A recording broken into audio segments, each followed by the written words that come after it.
As she came here to Boston to compete in the Olympic trials, she did so on a bad right leg.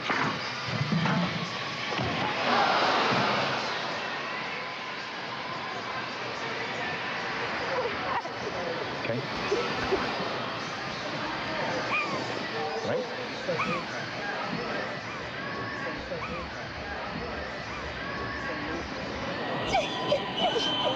You okay?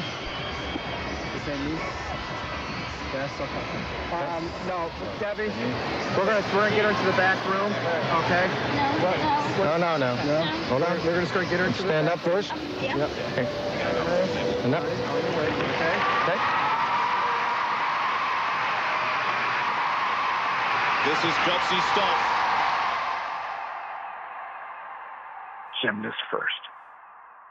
Gymnast first. Gymnast first. Nothing gets in the way of gymnast first. USA Gymnastics, the #1 team in the world.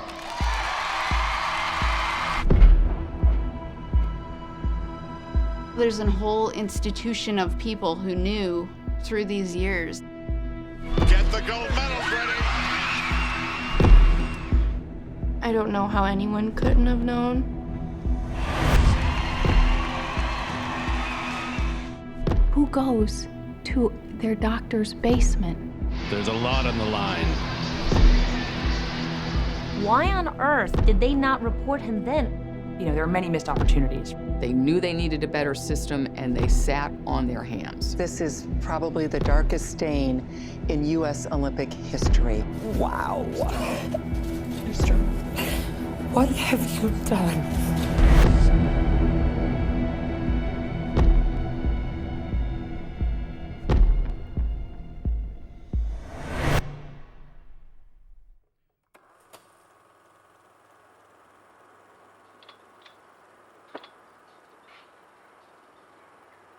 Gymnastics is kind of an interesting sport. You either are or you aren't one. You know, they'll tell you right away if you're gonna go to the next level. They can see it in you, the way you jump, the way you move. I just always was one. I was perfectly suited for gymnastics. I was tiny, strong, fearless, loved flying, loved little daredevil. It's the most amazing feeling to be able to propel your body through the air and flip around and stick it. It is flying. The feeling of having power, that's like a lot of people don't talk about, is like the flying thing comes after the power, and feeling that like command over your body and doing stuff that regular people can't do. Now watch this, Backs up, right to the other bar. Has that been done before by a girl? Never, not by any human that I know of. Olga in '72, the American public, they were flabbergasted by what she was able to do. They were enamored by it. Isn't that something? I think the American culture is infatuated with gymnastics because every 4 years you see these little, strong, wonderful, talented, amazing athletes pop out on the big stage.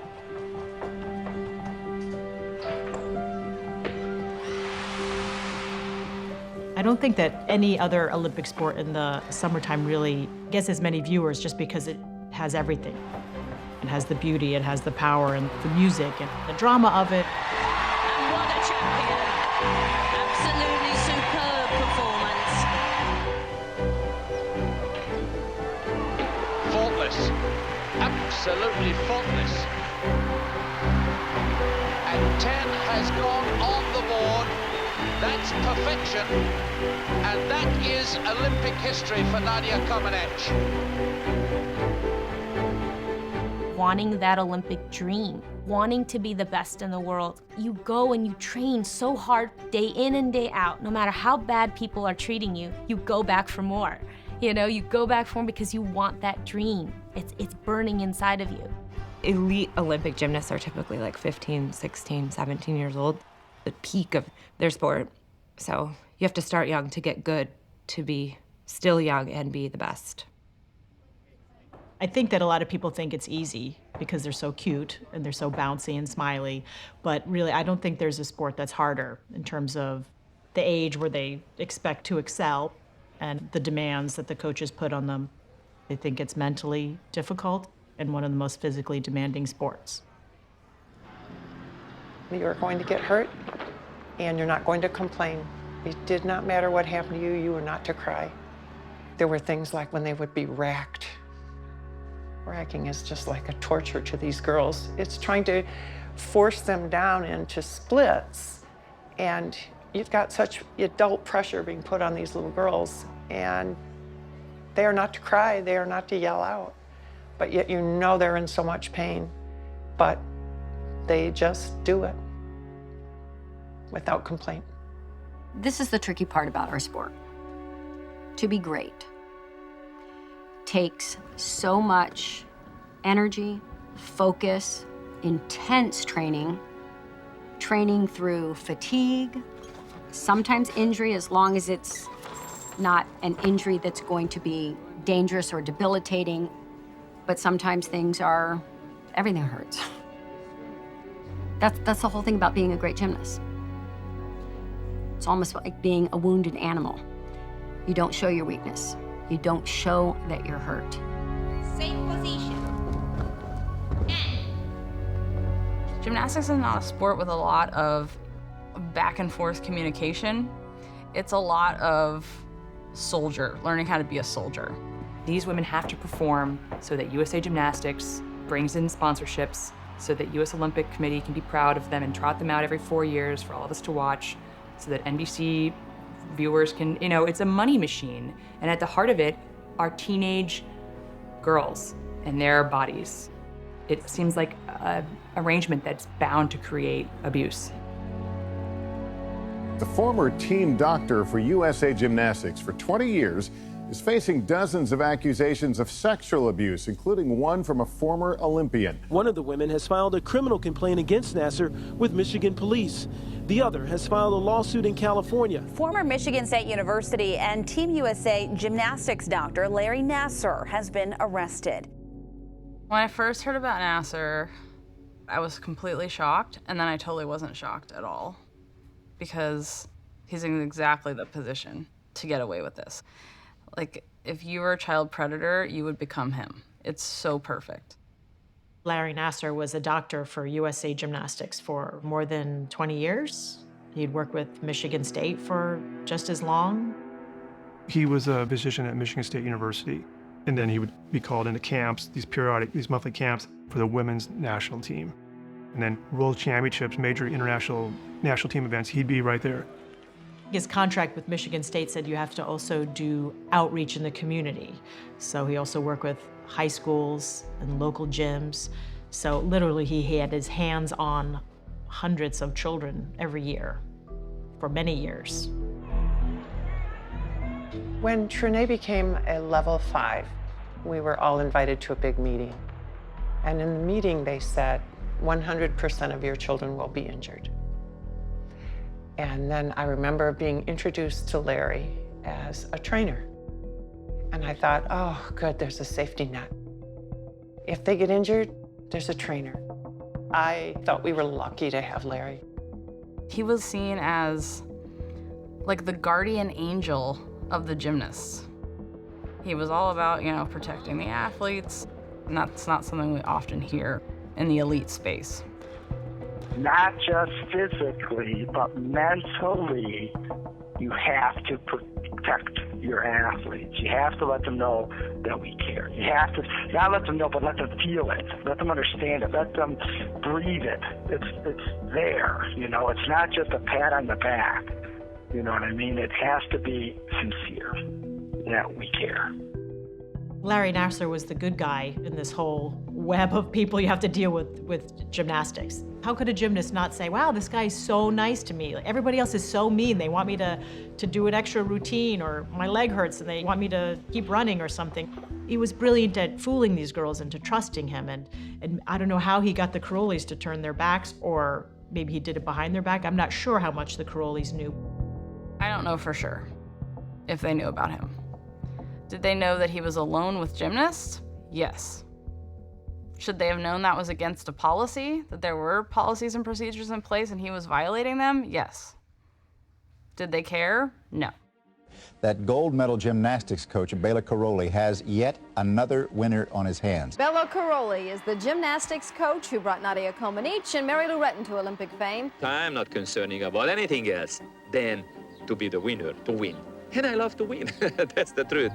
Stronger, stronger, stronger, stronger. Around it. There. Get your legs normal out. Pressing it. Hit it. And up.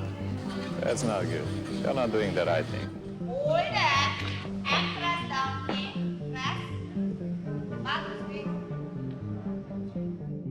Bela and Marta Karolyi are the most famous coaches in gymnastics history. Bela Karolyi was the architect of the Romanian dynasty. In the late 70s, Bela comes around with Nadia Comaneci and others and becomes the premier global superpower in gymnastics. At the time, the gymnasts were mostly over 20 years old. It was really a women's sport.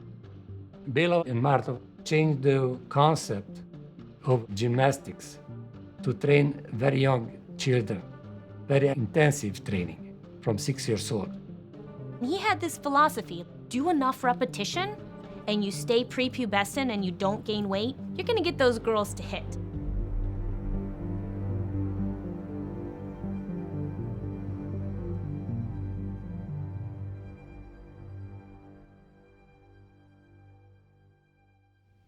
These monthly camps at the Karolyi Ranch in Texas were a huge factor in creating this culture that created Larry Nassar. So the Karolyi Ranch is located near this little town called New Waverly, Texas, like a filling station, as they call them in Texas, and I think I don't even know if they have a stoplight.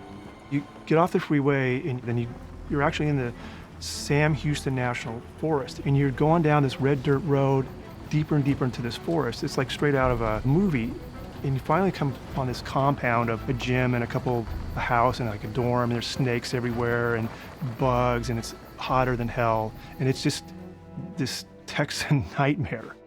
The way that the Karolyis implemented the system was, we don't want you to lose focus. We want you 100% focused on gymnastics, bond with your team, that's it. No phones, no internet, very controlled.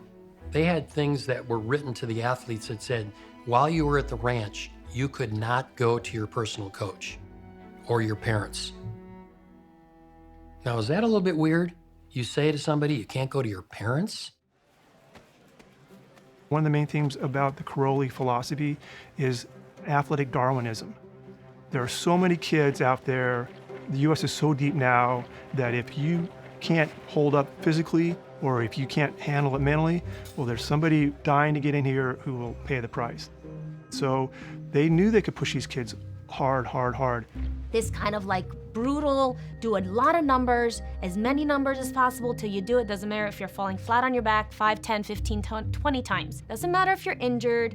You better not speak up was the whole mentality in the environment. You better not, or else we're gonna take your Olympic dream away. You're beat up, you have coaches screaming at you, bullying into doing stuff that you're not either ready to do or you're too tired to do, so you're put in dangerous situations. And Nassar was the guy, he was the positive guy. He's the guy who snuck him food, gave him candy, let him borrow the cell phone. I mean, you talk to all these women who were on the national team who were abused by him, they said, you know, he was our friend. If Larry's doing this, it must be okay because he was our friend. He was like the one guy we trusted. What was your impression of Larry Nassar? Well, he was a great guy. I mean, I asked him to help my gymnast from my gym. I called him at nighttime, and next day he helped me, send me the x-ray, you know. He didn't ask for any payment. When you're around sports for a long time, you see team doctors, and Nassar always kind of struck me as a little bit different from guys in that position in other sports. He kind of seemed not quite up to speed. He's kind of a dopey guy along for the ride. The thing about USA Gymnastics, for all their global success, it's kind of a small-time operation. The people there are there because the Karolyis' blessing that they're not going to rock the boat.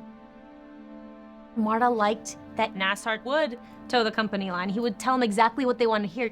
There were girls that got injured, and you want to get a gymnast back? Sure, we can get her back. He would just kind of play the game because he wanted the access. He had access to these kids pretty much around the clock. He was doing this all kinds of places, in dorm rooms at the Caroli Ranch, in dorm rooms at the Sydney Olympics, hotel rooms, wherever. The view from the hotel room where we're staying at nighttime, the City of Lights, they call this. Just got back from training. It's hard for me to even fathom the fact that, we'd see these gymnasts at these Olympics and they're interviewing with us saying, oh, where I just came back from treatment. Looking back now, my gosh, these girls were coming to talk to us right after they were abused by this doctor who's like always smiley and, looked like everybody's best friend, giving people gifts. He was so sweet. I mean, it's like sexual abuse 101. Grab that. Okay, come back with your backhand, wrap it around, got it? Come around, pull down. There you go, grab with your other hand and pull up. So the athlete can do this themselves. The athlete can learn to do the kinesio tape themselves too, because it's in a sensitive area. I find it hard to look at him as like a criminal, aside from all of the things he did, because that's not, and I don't know. I don't really know another criminal. I don't know another serial child molester. He was so good at being who he was on the other side of that. Like he was awesome. I hate even saying that because it's like counterintuitive of like what the heck's happening to us, but he was awesome. That's why we all loved him. I would have considered him a friend. It's very, like when I first heard about it, my immediate reaction wasn't, that's impossible. My immediate reaction was, please don't let it be true, because this is a man that I trusted. We would sit and talk for hours, and he would tell me about what a great philosophy I had and how he loved how I protected children. And, all of this stuff that just makes me look back and go, God, what a master manipulator he was. He was a typical serial pedophile. Charming, powerful. He was able to pull the wool over all of the adults' faces. What do you look for in a child sex abuser? And the answer is the nice guy. It's kind of easy for them because they find places where it is easy. A priest, an ultra-Orthodox rabbi, a coach, a doctor for the gymnastics team. These girls adored him and trusted him. And that's not just gymnasts. Larry Nassar saw anybody who had a complaint. Gymnasts, rowers, cheerleaders, dancers. He lived 3 miles from me in Holt, Michigan. It was just like a normal suburb neighborhood. He was a personable, God-fearing Catholic man. He was so involved in the community. He volunteered at the church. He volunteered at the high schools. He was almost everywhere we went, always smiling, charismatic, overly involved in our lives. I was 14 and I wanted to be a doctor. So Larry brought me to take your daughter to work day. We had each other's phone numbers. I would text him almost daily. We were friends on Facebook. He'd post on my wall. He shared his Instagram, so I knew his children's names and faces and his wife. He'd ask about your personal life. He knew about my friendships. He knew what classes I was taking, where I wanted to go to college. He was a friend, a confidant at one time. Nassar was extremely well-liked, but he was also admired as someone who was doing amazing things for female gymnasts. Thank you for visiting gymnasticsdoctor.com, where you can see over 400 educational videos on how to rehabilitate your gymnast. So the weak glute medius muscle, this drops down, the foot rolls, and she's got the weakness in the hip area here.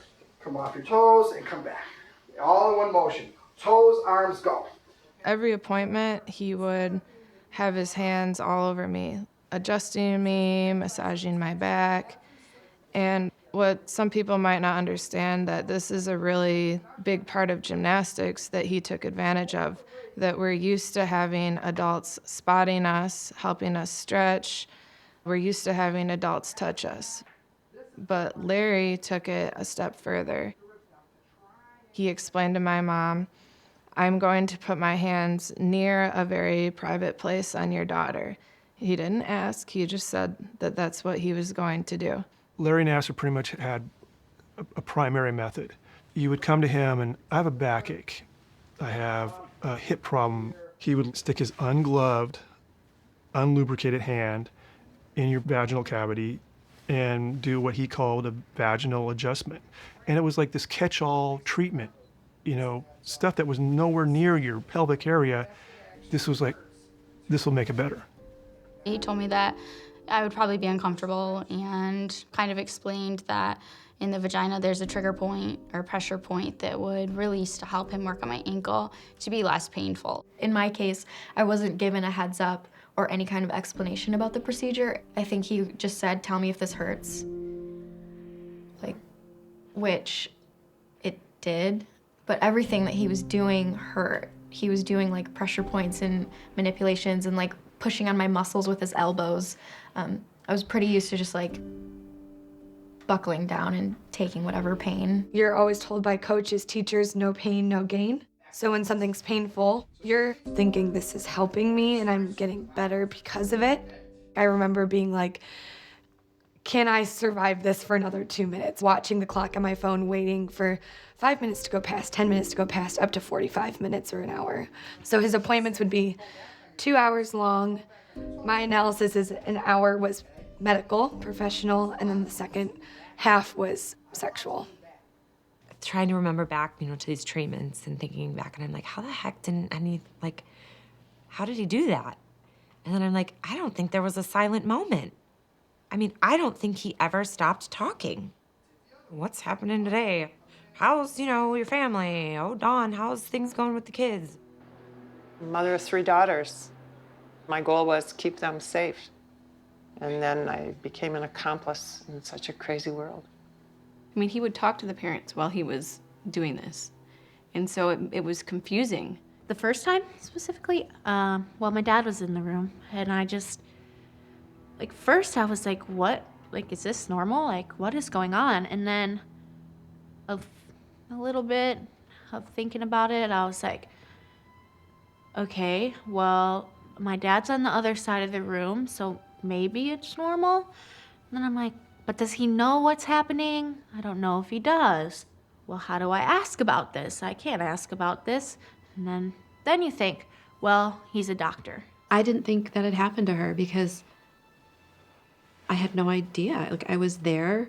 I thought I saw everything. She was with me at every single appointment. Was your mom always with you? Yeah, she was always in the room with me. Having your own parent there, and he's still able to manage to get away with what he did, even with someone else in the room, that's really scary. This is a grooming behavior. Parents sitting there, the child's watching the parent. The child doesn't want to tell the parent this is going on, but believes the parent must know because it's happening right in front of them, so it's okay. So guess what happens later on? Parent doesn't come into the next session. And instead of it being a 2-minute procedure, it ends up being a 45-minute procedure. The young girl thinks it's okay because mom and dad were sitting in the room before. I noticed that what he was doing was getting more aggressive as I got older. And when I could drive myself, then no parent was in the room, so then it really amped up. He would bring us to his house, to the basement. When I heard 2 months ago that Taylor was treated in his basement, I almost fell over. Who goes to their doctor's basement? He offered free treatments to women all the time in his basement, which I knew about. So that's why I felt okay going, because I, once again, minimized it. Everyone else goes there too. You know, he would get erections. You know, it's just, something's not right there. He would take his belt off, he would make grunting noises. And if we look at it as adults, we're like, oh my God, didn't you know? Of course this is for a sexual purpose. But you gotta put your mind, a young girl who has no sexual experience, a young girl who's trusting, a young girl who's told repeatedly over, this is the Olympic doctor. He's there to help. So these girls, they had no clue. And then I would feel better after my appointments because, like I said, he was doing medical things and no one else was helping me get better. So I knew I had to go back because I needed to be relieved of my pain. So even if I hated the treatment, I would go back. And that's how so many girls were abused for so many years. How often was that vaginal treatment? Probably every time. I don't remember not having it. They estimate it happened to me, like maybe 846 times. It's a lot. The reason Larry was such a good doctor was because you didn't feel anything afterward. Not just physically, emotionally, mentally, you had to block it out. You had to, or you're gonna fall apart. These young women didn't know. Their bodies might have known, subconsciously they might have known. They thought this was a legitimate medical treatment. They were told over and over and over again, you can trust Larry. Larry says you can trust Larry. Kathy says you can trust Larry. John Geddard says you can trust Larry. Who is John Geddard? Satan. He is the devil. And he is the head coach and owner of Twistars. Open the hips. That's better, feet. Now up, up, up, up, up. That's too much forward. Straight. Squeeze it. Shape. Hold the shape. Press the landing. Press the landing. Press. No, stay there. Stay.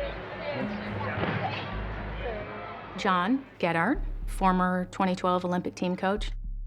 When I came to Michigan, very, very, very quickly, I realized that John was the force, the name in certainly Region 5 gymnastics. John Geddard coached Olympic champion Jordan Weber, and he had many other national team members throughout the years. He housed Nassar at his facility in Michigan, Twistars, where he had unprecedented access to his gymnasts in the gym. Like at the Crowley Ranch. Very similar environment, actually probably even more access at Geddard's gym. At the ranch, it was only whenever he was able to come into the monthly camps. But at Geddard's gym, he could go in every day if he wanted to. John especially, Twistars especially, sent you to Larry. He came in every Monday, and he would stay until everyone was seen. He was very well known at the gym, obviously, because he was promoted at the gym. He was pretty much like our go-to doctor. Larry knew how to get them back in their sport.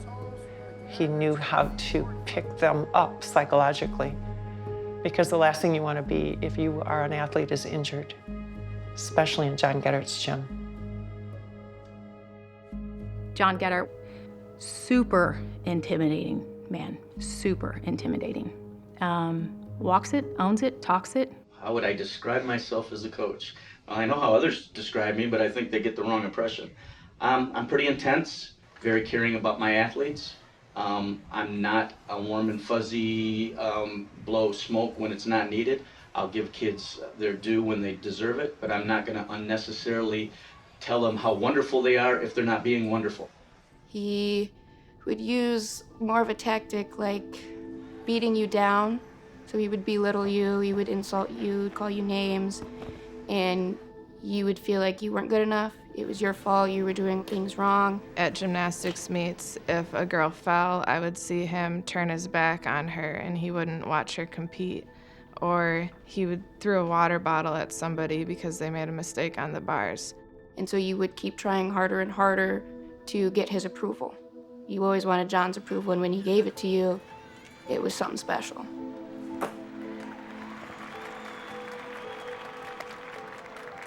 Kind of like the wrong way to do it, but as long as John got results, he continued his technique.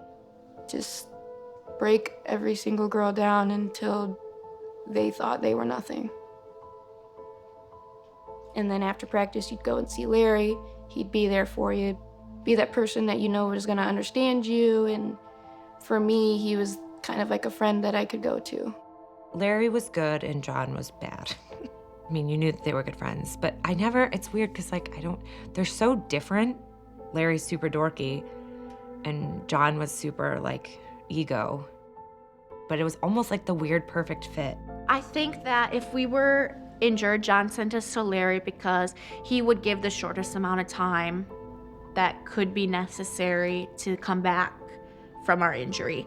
And there would be no mediator, I guess, in the middle to be like, well, maybe she needs this extra few weeks.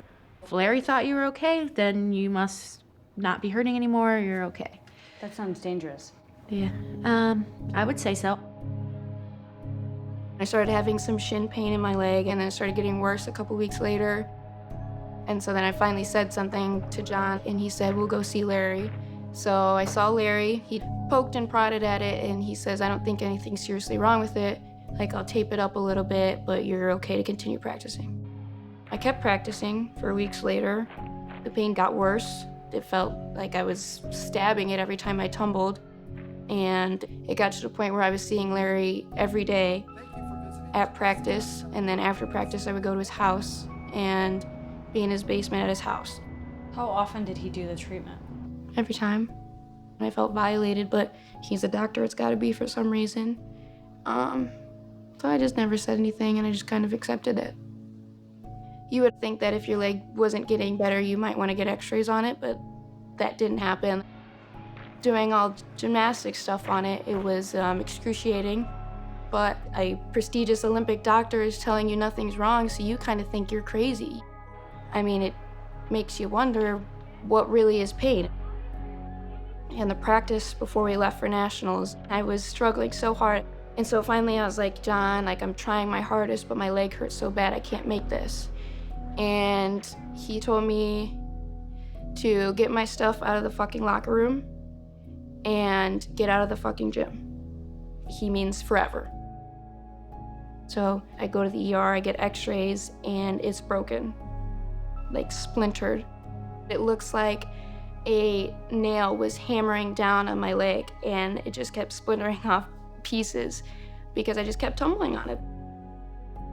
Do you think that you were purposely mistreated by Nasser in order to keep you in his care? I think it's definitely a possibility. Why else would I have competed on a broken leg for a month? Why else wouldn't x-rays have been in the question if it continued to get worse and not better? Do you think that John Getter knew about Nassar's so-called treatments and that they were not appropriate? It's hard to say, but I don't know how anyone couldn't have known. With being in a room right there in your own gym, you know? There's no way he didn't know something about Larry. And even if he thought it was really a treatment because this guy was supposed to be his best friend and supposed to be a doctor, it's such a bizarre thing that you would hope that he would at least look into it. And there's no way he didn't hear. We talked about it openly in the gym. There's a whole institution of people who knew through these years, and it could have been stopped. How do you think the abuse could have stopped earlier? Could have stopped when Kathy was told. Kathy Klages, another friend of John Getter and Larry Nassar, she was told in 97. I went to Spartan Youth Gymnastics Club, and one of the head coaches was Kathy Klages, MSU's head gymnastics coach. I had been thinking about talking to an adult about these treatments because it did make me uncomfortable. So Kathy Klages had me come into her office, and I did specifically tell her that Larry was putting his fingers inside of me. And she just said, I must be misunderstanding. He would never do anything inappropriate. She said she had known him for years and years, and I just must be mistaken. Kathy did not believe her. So she marched other gymnasts in to try to dissuade Larissa that this wasn't happening. She had teammates come in, a couple at a time, while I was sitting there in her office in front of me, and she asked them if Larry had ever done anything to make them feel uncomfortable during treatments. And all of them said no, except one other girl. So this other girl stayed in the room, and Kathy still just couldn't wrap her head around what we were saying. So she brought in a couple college-age gymnasts, and they would explain, you know, his hands get close to certain areas, but they never are inappropriate. And I said, well, that's not what is happening to me. His fingers are going inside. Then at that point, they left the room. The other girl left the room. Coach Clay just told the other gymnasts, "You're misinterpreting this. I don't want to hear it," and basically shut her up. But Larissa still stood her ground. I again said what was happening, and she said, well, I could file this, but there's going to be very serious consequences for both you and Larry Nassar. And you need to really think about this. And I think I raised my hands and said, I don't want to get anybody in trouble. That's not my intention. And so I went back out, and I think I ran into the bathroom and just cried for the majority of practice. She intimidated her, and it shut her down. Coach Clay just then didn't tell her parents, but she did tell one person. She told Larry Nassar. So my next appointment with Larry, he walked in, he closed the door, he sat on his little stool, and he said, so I talked to Kathy. And at that point, my heart just sank. I felt so embarrassed. I felt so humiliated. He said, Kathy told me your concerns, and you know I'm doing this to help you. And I remember saying, I'm so sorry. This is all my fault. It's all a big misunderstanding, and I'm sorry. So I just convinced myself that I must be the problem, and I just better suck it up. And then I hopped back up on that table, and he continued to abuse me for the next 4 years. Adults prefer and protect adults. We say we protect children, but children are second-class citizens. They don't vote, they don't have power, and it's so much easier to let a child's needs go. It's really denial, but it's also, they're protecting the adult's livelihood. No one wants to destroy a successful adult's life. And so we put it off and we put it off. Larissa Boyce told people who worked for MSU in 1997. I was 3 in 1997. You know, that's impactful. That could have been stopped. Kathy Klages knew that there was a proper process that she should have taken when she told me that she could file something, but she chose not to. And so I absolutely believe that's on MSU. She was their employee. And then all of the other girls who came forward and told trainers or psychiatrists, all of them were at MSU employees. They did not want to believe a single girl. From 1997 to 2015, there were 17 incidents of reporting just to Michigan State alone. In 2014, Amanda Tomasha, who had attended Michigan State University, filed a Title IX complaint against Larry Nassar, alleging that he had molested her during a treatment session. I told them exactly what happened, that Nassar started to insert his fingers into me, and I stood up, I pushed him off of me, and he ran to the corner of the room to hide his erection. Michigan State University investigated through their OIE office, Office of Institutional Equities, and they're supposed to be impartial. In that investigation, they allowed Larry Nassar to pick 4, quote, independent, corroborating experts of his so-called treatment. Larry said that it was medical.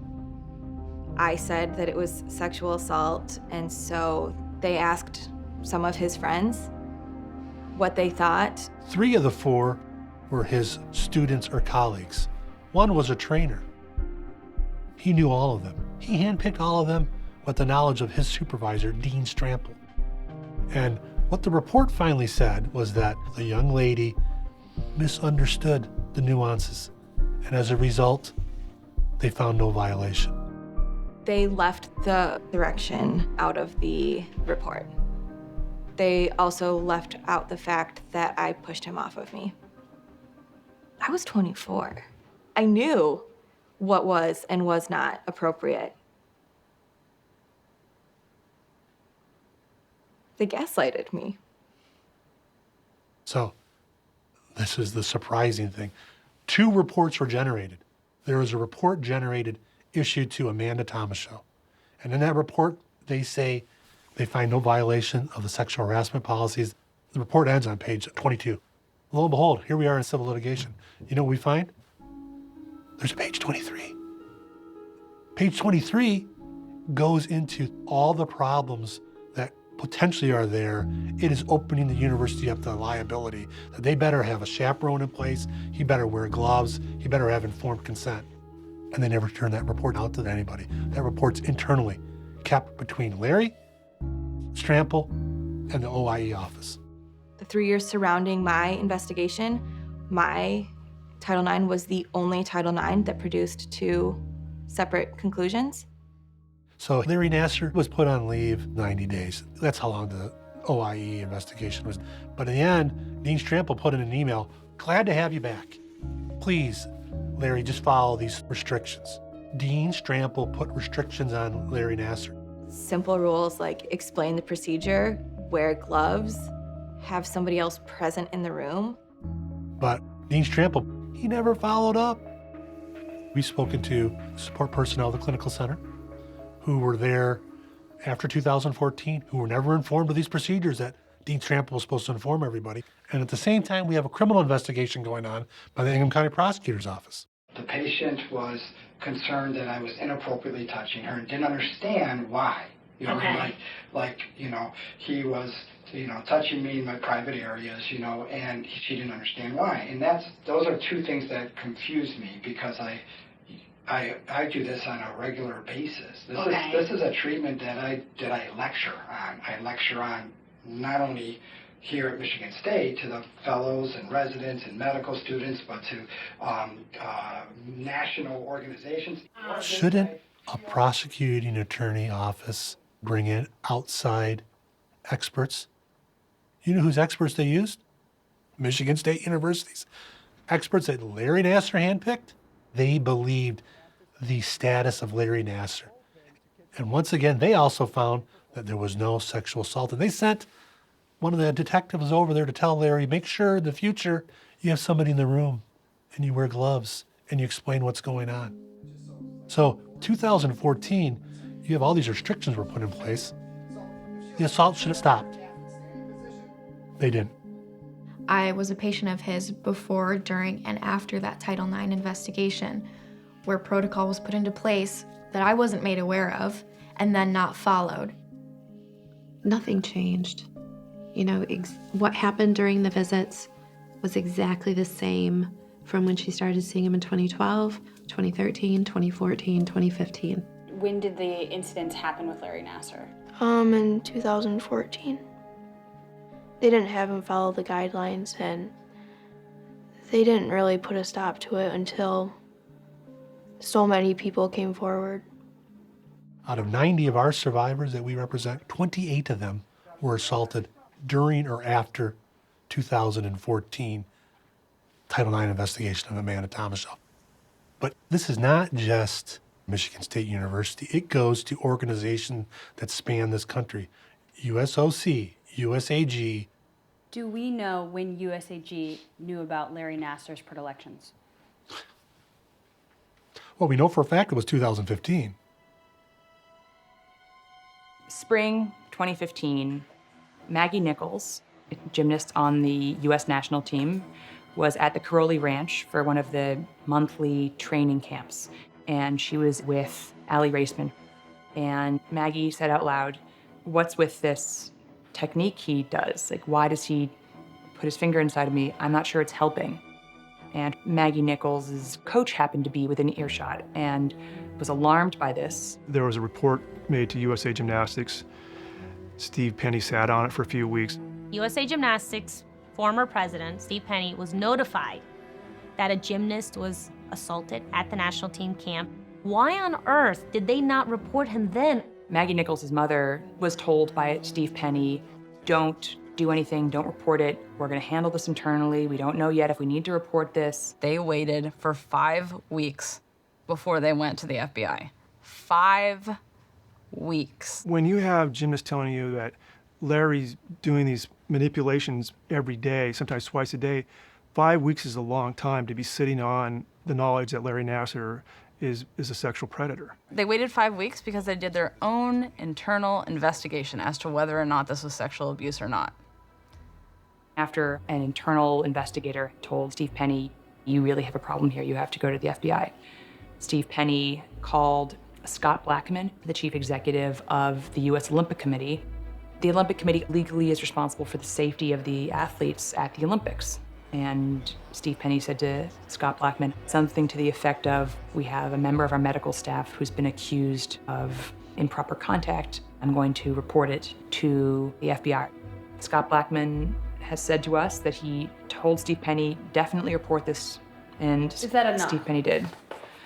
I mean, that's a question. Of course we want to say no because of what happened in the subsequent year. Nothing happened. The USOC had tremendous responsibility as the top of all of Olympic sports in the United States.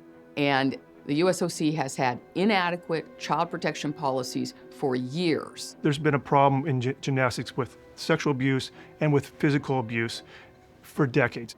In 1999, the then president of USA Gymnastics, Bob Colarossi, wrote a letter to the USOC raising concerns about their method of handling allegations of abuses by coaches, saying the way the system works is going to get us in trouble.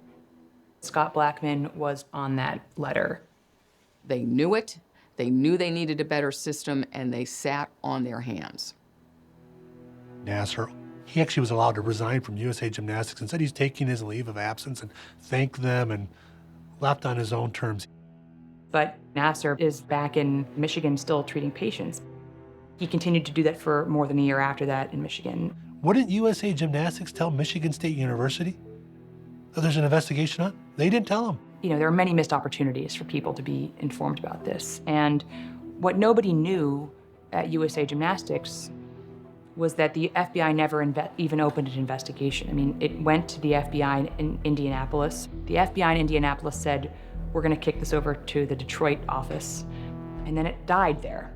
The FBI in Indianapolis doesn't seem to have taken their allegations very seriously. We also don't know exactly what Steve Penny told them. MSU, USAG, USOC, Twistars, and the FBI, all these organizations, they knew. Every organization had a chance to stop. All that time, Nassar was still working at MSU. He was still working for Holt, the school district that he was working for. He was treating people nonstop until Rachel Den Hollander came forward. I'm sorry. I'm Andrea Munford. Hi, nice to meet you, Larry Nassar. Thanks for coming in so quick, too. Yeah. Obviously, you're not under arrest, so you can leave whenever you want. I know you talked to Val O'Brien, one of my colleagues, a couple years ago. Right. I've been trying to adapt my techniques so we won't get into the same situation. Okay. What practices have you changed in response to... I've been trying to have people in the room, you know, and trying obviously not to get into that same situation. Do you know what I mean? Like, has there been another complaint? I'm just like confused right now. How long have you been doing this technique? I had a video from 30 pounds ago, from like the 1990s. I'm trying to remember. It would have been in the 1990s, you know what I mean, like early 1990s. Right. Well, the reason I'm asking is that we did have another complaint. Really? Yeah. And it's a patient from a while ago. Okay. I was a patient of Dr. Nassar in 2000, and at age 15 was repeatedly sexually assaulted by him under the guise of medical treatment and medical examination. Rachel Den Hollander was not an Olympian, but an advanced level gymnast who, in the summer of 2016, became the first person to openly name Larry Nassar as an abuser. She was inspired to do this by a series that ran in the Indianapolis Star. There's a troubling report in USA Today Network, and the Indianapolis Star, the governing body for American gymnastics, is accused of routinely protecting coaches who were accused of sexually abusing young athletes. Rachel Den Hollander read this article, and she had been, over the years, coming to terms with this treatment that she had been subjected to by Larry Nassar more than a decade earlier, and she reached out to a reporter. Rachel Denhollander told the Indianapolis Star newspaper that Nasser sexually assaulted her when she was 15 years old, taking part in club gymnastics in Michigan. Ultimately, one other former Olympian spoke anonymously in the original article and identified Larry as an abuser. When someone comes public and puts it in a major newspaper that this guy who is employed by your university sexually abused her, and you have two people talking about it, that carries a lot of weight. Two gymnasts have accused Dr. Larry Nasser of sexually abusing them during treatment. One of the women has filed a criminal complaint against Nasser with Michigan police. The other has filed a lawsuit in California. I read the headline and I laughed in disbelief. I was like, there is no way, like, he is a saint. Because at that point, even though I didn't like the treatments, I really thought that he had been helping me this whole time.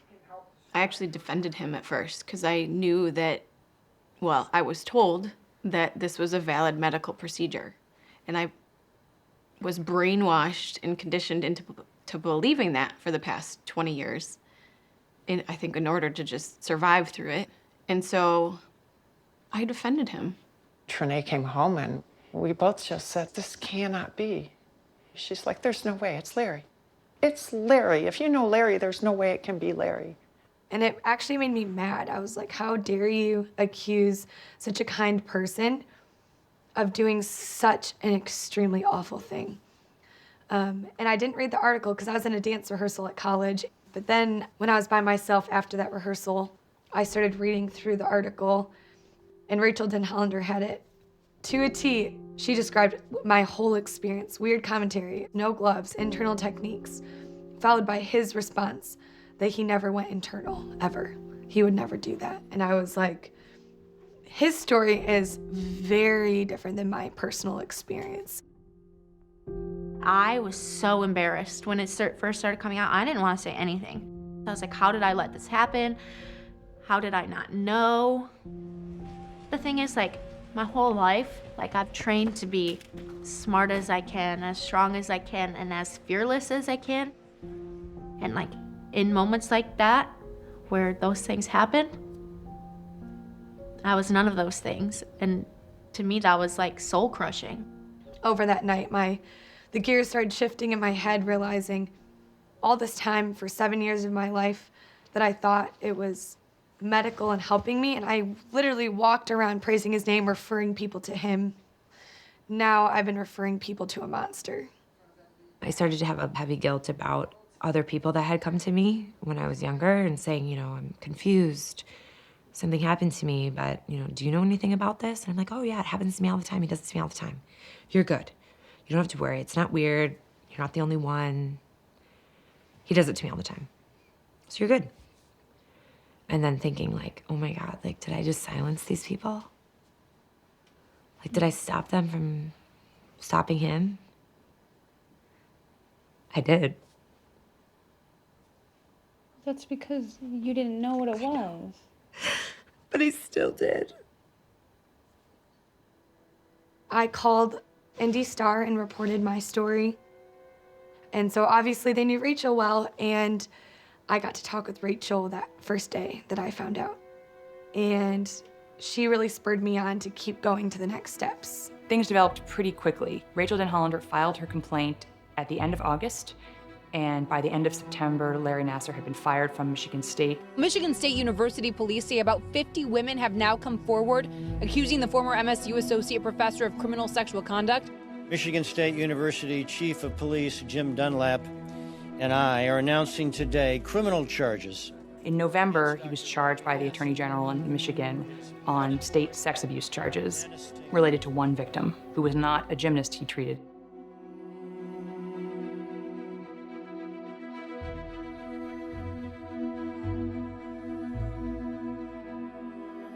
The first time he got put in jail, he bailed himself out for $1 million. He was a free citizen. He's walking around town, still trying to be part of the council for Holt High School. It's dividing the whole town. I had people I talked to on the phone, they couldn't even speak because they were best friends with Nassar's wife. The Twistars community is behind him 100%, and I have known him before he even went to medical school. And everything he's ever done for gymnastics and everything I've ever seen him do has been nothing but caring and sincere. There are hundreds of people that support him 100%. We have received countless emails and communications from other doctors, physicians, physical therapists, ex-patients, ex-coworkers supporting him. There's no doubt he has a ton of support. I couldn't even go on Facebook because people from my childhood were saying things against me, essentially. Just decided to click on the comments.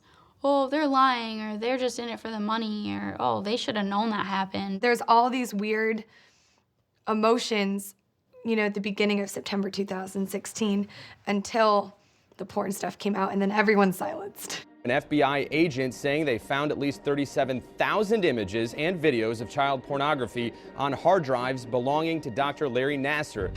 They were seized during a recent search of the former MSU doctor's home in Holt. I represented Dr. Nassar in his criminal matters in Michigan and in federal court. I believe law enforcement said there were 37,000 or more than 37,000 images. It sounds like a high volume to people who are not familiar with these cases, but in all honesty, it's not a high volume. It makes me want to vomit. Were some of those pictures, some of these gymnasts and some of his patients, some people that he saw at his house? Quite possibly so. I mean, I cared that that was found, but what I mostly cared about, that he was in prison without bail. Bond was revoked and Dr. Nassar was locked up in jail. And so it became more difficult in terms of, you know, defending. There was no real way to mount a defense with the child porn. I can't answer that.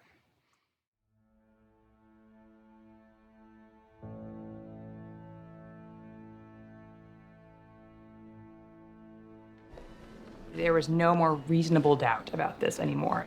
And USA Gymnastics starts realizing this is not going to get better quickly. The U.S. Olympic Committee's board is recommending that USA Gymnastics President Steve Penny resign. Steve Penny lost his job, but he got a roughly $1 million payout. Then fall of 2017 was when the Harvey Weinstein allegations came out, and we were in the full throes of the Me Too movement. Michaela Maroney, the gold medal Olympic gymnast. Maroney is now coming forward to say that she was abused by the former doctor for Team USA. Olympic gymnast Allie Raceman said she is among the young women sexually abused by a former physician with USA Gymnastics. Four-time Olympic gold medalist Simone Biles says she was sexually abused by a former USA Gymnastics team doctor. She posted about it on Twitter yesterday saying this, "I am not afraid to tell my story anymore." These are some of the most cherished, celebrated athletes in America, in the world. And they're coming forward and saying, this also happened to me. We were also abused. And right under the noses of the US Olympic Committee, USA Gymnastics, and the American public. This was happening while we were competing for you in London. And before then, their public coming forward, I think the importance of that can't be overstated.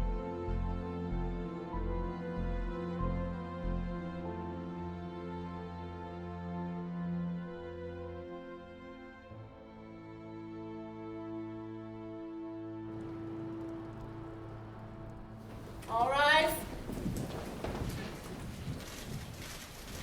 Thank you. You may be seated. The attorneys asked if I would take a plea, and I advised that's fine, but I'm going to let everybody talk because he harmed so many, not just the girls, but everybody who touches this case. Victims will be allowed to speak and will continue until all victims have had an opportunity. When the opportunity posed for us to do our impact statements, I was thankfully at a place where I knew that you don't need to be shameful because it wasn't your fault, and you don't need to live in that darkness anymore.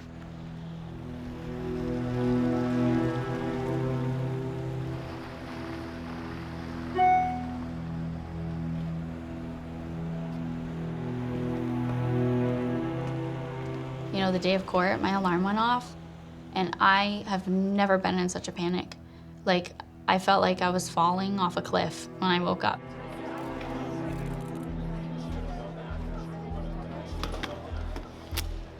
There were so many people in there that were so heavily impacted by what happened. Every time a door opened, we were all, You know, like I felt that tension and I felt everyone's eyes go to the door immediately.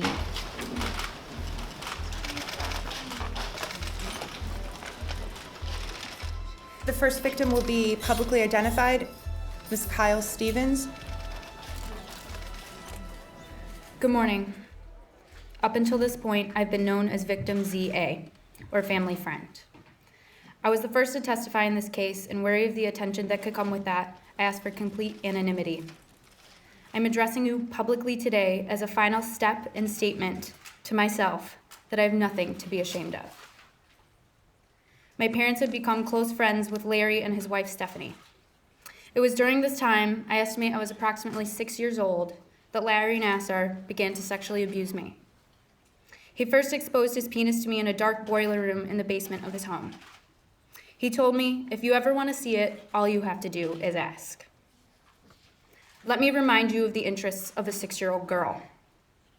My favorite TV show was Clifford the Big Red Dog, and my favorite book was Junie B. Jones. I could not do a multiplication problem and still had not lost all my baby teeth. Someone of this maturity level should not be sexually active, but I was.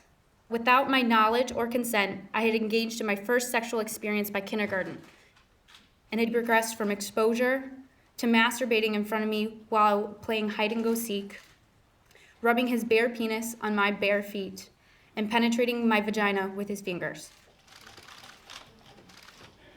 It took a friend confining the details of her sexual abuse for me to realize that something was wrong. I was 12 years old when I told my parents, when Larry rubs my feet, he uses his penis. My parents confronted him and he denied any such action. Due to complex details that I won't get into here, my parents chose to believe Larry Nassar over me. I spent the years between 12 and 18 avoiding and detaching from my family. To my father, someone who makes such heinous, false accusations is the worst type of person. His belief that I had lied seeped into the foundation of our relationship. Every time we got into a fight, he would tell me, "You need to apologize to Larry." It wasn't until I was about to leave for college that it took another chance at clearing my name. Larry Nassar's actions had already caused me significant anguish, but I hurt worse as I watched my father realize what he had put me through. My father and I did our best to patch up our tattered relationship before he committed suicide in 2016.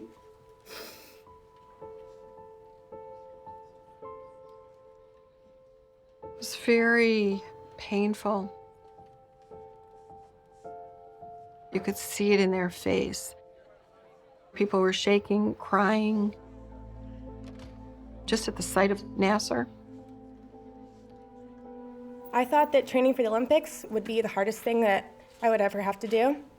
But in fact, the hardest thing I've ever had to do is process that I'm a victim of Larry Nassar. As I listened, I started getting angry, which I didn't want to get angry. When the proceedings started, it was just like any other court hearing.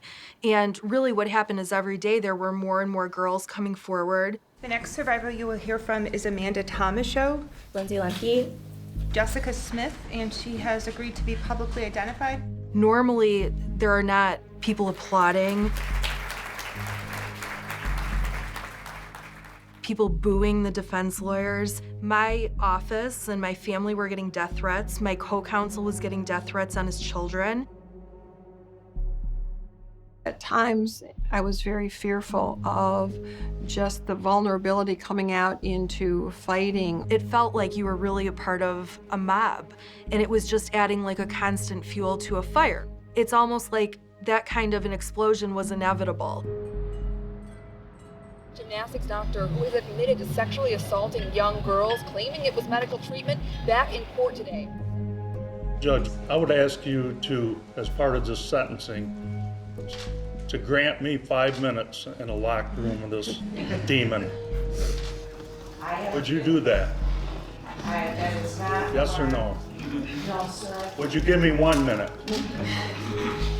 You know that I can't do that. That's not how I was. Well, I'm gonna have to get stuck.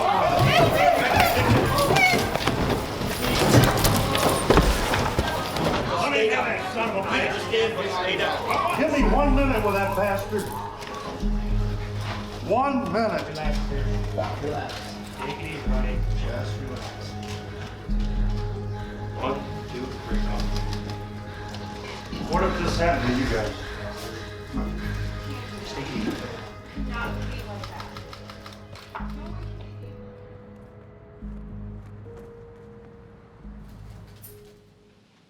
This morning, we had a delay because of a letter that was sent by defendant, and he states, "I'm very concerned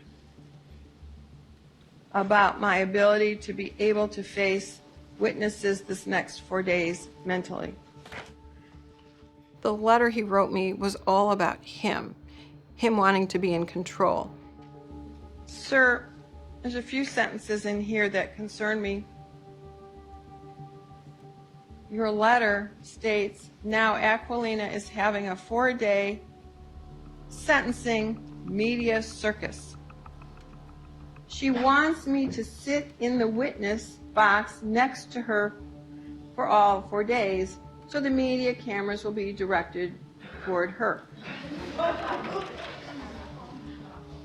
And the portions I didn't want to read is because he's actually listed some names, victim blaming. I didn't want to read it and then black out the names because each girl's going to put their name in there. There's no good that's going to come from reading that whole letter, which is why I've sealed it.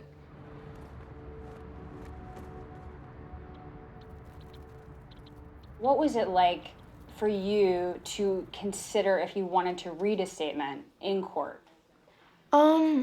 At first I was kind of unsure just because of being in that courtroom and having to face the person who did all that stuff to me, but at the same time, I wanted to have a voice. He manipulated me so much that I didn't know what was going on. Larry acted as if he was a friend. He would greet me with a sickening smile every time I saw him. I remember him liking my posts on Instagram. It's weird to think that an older male doctor was liking a little girl's post and commenting Merry Christmas on Christmas morning. I started to get anxiety after seeing all the news reports about him. I felt like I couldn't breathe and I would tremble in fear. I have nightmares about what happened and have troubles with sleeping. I've been put on anxiety pills just so I can function throughout the day. It's hard for me to trust people because of you. I get scared and uncomfortable when I have to go to the doctors. I get scared that I'll be taken advantage of once again by another doctor, just like you did. I've tried my best to gain back the strength I once had. I am a survivor. Here I am today facing my abuser. I'm finally being heard. I'm no longer hiding my story. When it first started, there were only about 6 who were actually going to come public with their name. One girl empowered the next, empowered the next. Your Honor, I didn't think I would be here today. I was scared and nervous. It wasn't until I started watching the impact statements from the other brave survivors that I realized I too needed to be here. I am also here to tell you to your face, Larry, that you have not taken gymnastics away from me. I love this sport, and that love is stronger than the evil that resides in you and those who enabled you to hurt many people. Larry, you do realize now that we, this group of women you so heartlessly abused over such a long period of time, are now a force, and you are nothing. You hear these statements, and, they're so brave. So I wanted them to know, one, I wanted the little ones to know that I was there for them, because I was older, and I do know him very well, and I wanted them to know that I'll stand with them. If you will allow it, I would like to address him directly. You may. Take your time. It's all right, sweetie. Wow. You're strong. What have you done? I look at these young girls here, and I told my mom the hardest part for me was to see how little they were. She said to me, you were that little too, if not younger. I had to make an extremely hard choice this week, Larry. I had to choose whether to continue supporting you through this or to support them, the girls. I choose them, Larry. I've known you basically all of my life. In fact, I've known you 31 of 37 years. I remember your wedding, thinking Stephanie was the luckiest woman in the world. My heart hurts for her and the kids every single day. Why lose everything and everything that was good? For what? We literally loved you like family. Because we thought you loved us back. I choose to look you in the face and tell you that you hurt us. You hurt me. As I've had to realize I was abused for many years of my life. And this, my old friend, is because of you. I don't know who you are now. Larry, I think you will be happy to know that I am 12 weeks pregnant today. It's a little boy. And I will do everything for the rest of my life to make sure that the youths of this world don't get to hurt another one of us. Goodbye, Larry. It's time for me to close the door. May God bless your dark, broken soul. Thank you.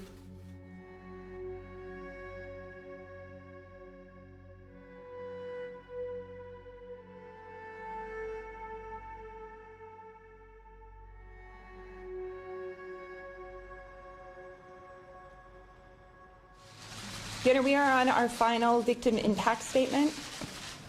I am so honored to let you know that the next person you will hear from is Rachel Den Hollander.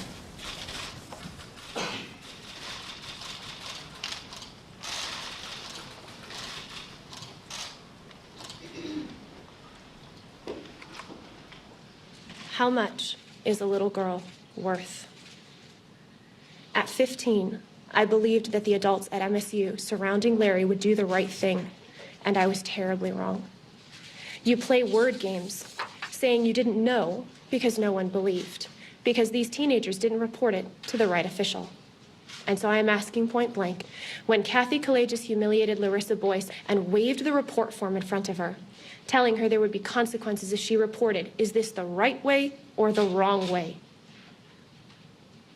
When Amanda Thomashaw reported to the Title IX office and Larry was allowed to hand-pick the 4 colleagues to determine whether his treatment was legitimate, was it the right way or the wrong way to handle a report of sexual assault on MSU's campus?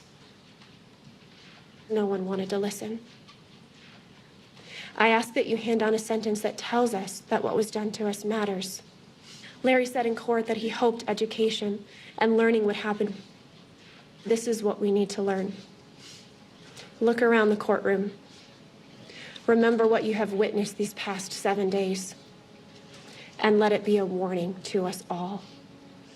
When the adults in authority do not respond properly to disclosures of sexual assault, when institutions create a culture where a predator can flourish unafraid, this is what it looks like. It looks like a courtroom full of survivors who carry deep wounds. Women and girls who carry scars that will never fully heal, but who have banded together to fight for themselves because no one else would do it. Women and girls who have made the choice to place the guilt and shame on the only person to whom it belongs, the abuser. But may the horror expressed in this courtroom over the last 7 days be motivation for anyone and everyone, no matter the context, to take responsibility if they have erred in protecting a child, to understand the incredible failures that led to this week, and to do it better the next time. Because everything is what these survivors are worth. Thank you. Thank you. You built an army of survivors, and you are a 5-star general.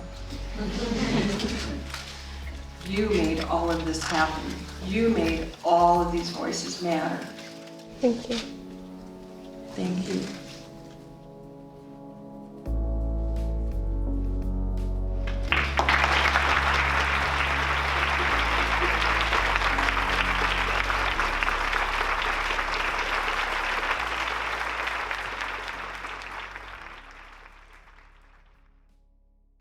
Larry wants to address the court as well. What would you like me to know? It's just a short statement. Your words these past several days, your words, have had a significant emotional effect on myself and has shaken me to my core. I also recognize that what I am feeling pales in comparison to the pain, trauma, and emotional destruction that all of you are feeling. There are no words that can describe the depth and breadth of how sorry I am for what has occurred. He heard all the cries. So he turned around again, and more girls started crying. And then the judge realized what he was doing. An acceptable apology. Sir, you need to stay at the microphone or they can't hear you. An acceptable apology to all of you is impossible to write and convey. I will carry your words with me for the rest of my days. But I do want to read some more of your letter. And the reason I want to do that is because I've considered it in sentencing as an extension of your apology and whether I believe it or not. So I want you to hear your words. The media convinced them that everything I did was wrong and bad. They feel I broke their trust. Hell hath no fury like a woman scorned. His letter fired me up so much. Hell hath no fury like a woman scorned. I mean, he's not comprehending the damage that he has done. That line really says it all. He has no respect for women. I think it helped hearing that, actually, because there's been many times where I felt bad for him because we had this relationship with him. We really loved him, and looked up to him, and cared about him. And so it was good to hear those words that he wrote because it made me not feel bad for him anymore.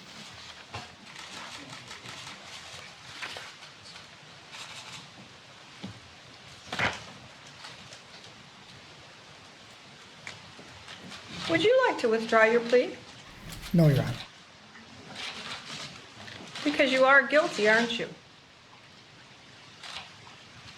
Are you guilty, sir? I said my plea, exactly.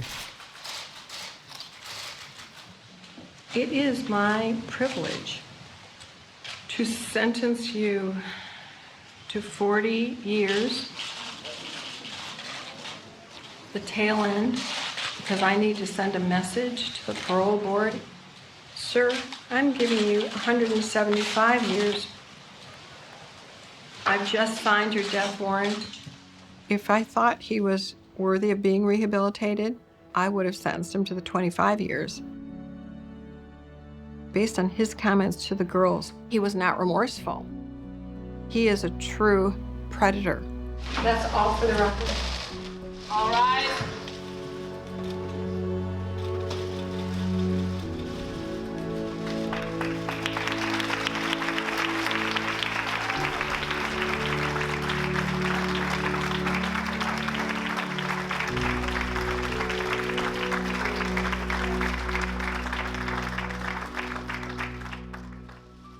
You know, I really expected to feel a lot better, if I'm being honest. I felt like I was gonna walk out and be like, great, things are better now. You know, when people are like, it's over, it's not over.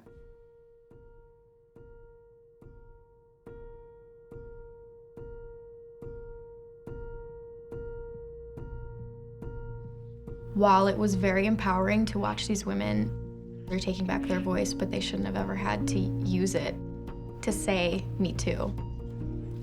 Disclosing your name and your face along with your story in this volume to be believed is a travesty. We need to deliver on the promise to these victims that the world will be better because you came forward.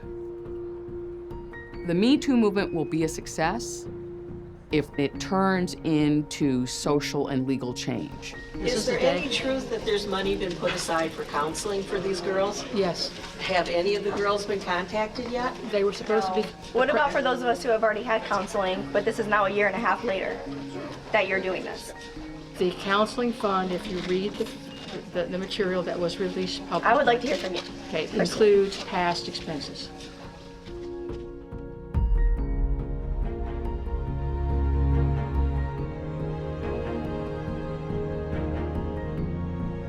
Another former Michigan State employee is facing criminal charges tonight. The state attorney general's office is charging former MSU gymnastics coach Kathy Klages with 2 counts of lying to investigators. As of today, there have been 3 former MSU employees charged during MSU's investigation.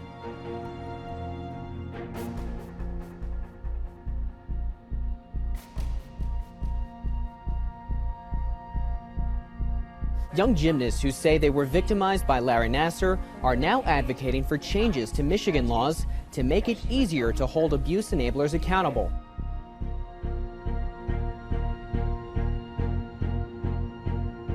What can be done so this does not happen? You have to start from scratch. You have to create a whole new governing body, new USA Gymnastics. You need to move it out of Indianapolis. You need to bring people in that know all sides of the sport, and including, treating people right.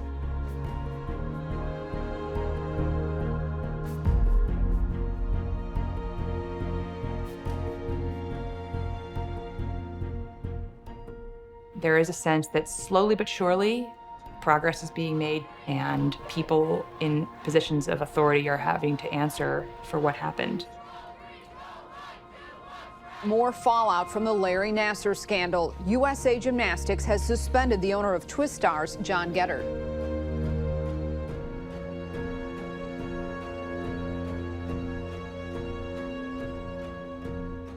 We demonize the Nassars and the Sandusky's, and they've done horrible things, but it's the ones who covered it up who made it worse and created more victims. Mr. Penny, let me ask you this. After being informed about the abuse, my understanding is that you waited 41 days to contact law enforcement. Is that correct? I would like to answer your question. However, I've been instructed by my attorney to assert my rights under the Fifth Amendment. You were part of an organization, the United States Gymnastics. Don't you feel you have a responsibility to the athletes who are here today and to others around the country? Respectfully, Senator, I've been instructed by my attorney to assert my rights under the Fifth Amendment and decline to answer your question.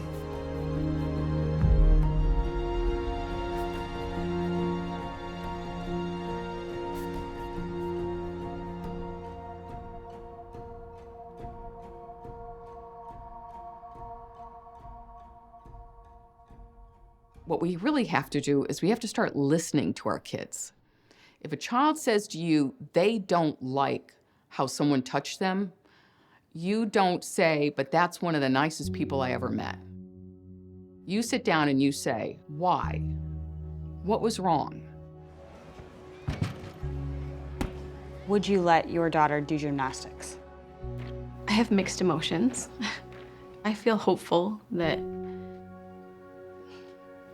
positive changes are being made, so it will be a better sport for her eventually. The sport is beautiful. It's a wonderful sport. My child does it. I didn't yank him out just because of this. No, I felt empowered that, hey, the sport's gonna be better for a future generation of children, right? Because we stood up and we did something about it, and we're actually being heard now. I would see like my old teammates posting, and I'd see all these things about gymnastics, and I really missed it. And one day I told my mom that I really wanted to do it again. So that's where I'm at now. How's that? That looks good. Okay, I mean, why don't you try it? You try a couple, and then if it needs to be moved, I'll happy to move it. Okay. Does that work? Yeah. I did feel that I'm finally able to start my life again and not have to worry about him ever doing anything wrong again. And being back, I was able to build up that confidence I once had, and I'm just able to do what I love.